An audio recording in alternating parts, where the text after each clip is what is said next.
হয়নে ইয়াৰ পৰা দুইটোত মানে অটো পুৰে পুনা পুনে আহি তিনডাল আছ ইয়াত দিলো এডাল পেট্টোৰ পৰা আনিলো এডাল এফালৰ পৰা আনিলো তিনি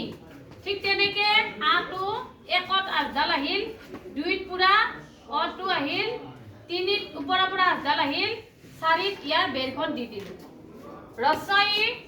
একত আছ আহিল দুই নম্বৰত পুৰা অৰ আধা কৰি আহিছো ইয়াত লগাই দিছো তিনিত টিকনিডাল দিছো ইয়াৰ সমানে সমানে দীৰ্ঘইত একটোত আছ আহিল দুই চাবা দুইত কেনেকে ইয়াৰ পৰা শূন্যলৈকে এইটো শূন্যটো দুই নম্বৰৰ আছটোলৈকে আনিছো আকৌ অৰ আধা আনিছানে ওপৰ ফালে লৈ যোৱা এই পেটটোৰ সমানলৈকে তাৰ পিছত ইয়াত এনেকে দিয়া দিছা এই যে এইখিনি আছে এই কঁকালখনৰ পৰা টিকনিডাল দি দিবা এইটো হল তিনি দীৰ্ঘইৰ এইখিনি দুই এইটো অ আ ৰসই দীৰ্ঘই এইবাৰ আকৌ ৰসৌটো এক আকৌ আনিছো প্ৰথম মাজৰ ডাললৈ মাজৰ খিনিলৈ আনিবা মাজৰ আঠডাললৈ আনিবা আনি ইয়াৰ পৰা পুনে পুনে লৈ যাবা দন্তদৰ নিচিনাকে এইবাৰ তলফালে তলৰ আছখন পিৰাত বহাই দিবা দি দিলা এইবাৰ এইখিনিৰ সমানে সমানে টিকনিডাল ইয়াত থাকিল দুই ইয়াত থাকিল তিনি ঠিক তেনেকে আকৌ আছতে আকৌ আনিলো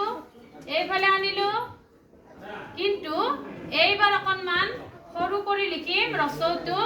কাৰণ ইয়াত দীৰ্ঘও লিখিবলৈ হলে তলত আৰু একডাল আছে ইয়াত দুই ইয়াত তিনি টিকনিত চাৰি দীৰ্ঘও লিখোতে আছত এইখিনি ৰসৌখিনি দুই তলৰ দিয়াখিনি তিনি টিকনিত চাৰি ৰি লিখিবলৈ হলে মাত্ৰা নাই পুনে পুনে এইখিনি সমানে সমানে ৰিটোৰ এডাল দি দিলো তাৰ পিছত ওপৰৰ আছৰ অনুমান কৰি এইফালে লৈ আহিলো মাজৰ ফালে পেটটো ক্ৰছ কৰি পুৰা এনেকে আনিবা এইখিনিত এক এইখিনিত দুই এইখিনিত তিনি তাৰ পিছত বেৰখন দি দিয়া বেৰখনত চাৰি এইবাৰ এ হলে এক মাত্ৰা নাই মাজৰ পৰা লৈ গলো ওপৰৰ আজডাললৈকে আকৌ আনিছো তলৰ আজডাললৈকে আনি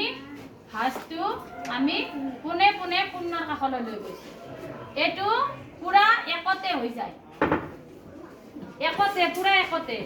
ঠিক তেনেকৈ ওইটো একতে হৈ যাব একে পাকে আনিছো আকৌ আনিছো শূন্যটোৰ কাষলৈকে লৈ গৈছো ইয়াত এক টিকনি মাজৰ আছৰ পৰা দিছো ওপৰ ফালে আৰু এইটো হল দুই এইবাৰ উ লিখিম আকৌ মাজৰ আছৰ পৰা লৈ গৈছো আকৌ মাজৰ আছলৈ লৈ আহিছো পুনে পুনে আনি তলৰ পিৰাত বহাই শূন্যলৈকে লৈ গৈছো লিখি আছানে ঠিক তেনেকে ওটো ইয়াত একতে হৈ যাব ওটো ঠিক তেনেকে আনিছো মাজৰ আছৰ পৰা আনিছো পুনে পুনে শূন্যৰ কাষলৈ লৈ গৈছো ইয়াত এক টিকনিত দুই এইখন হল আমাৰ স্বৰবৰ্ণ এনেকে লিখি পেলাই তোমালোকে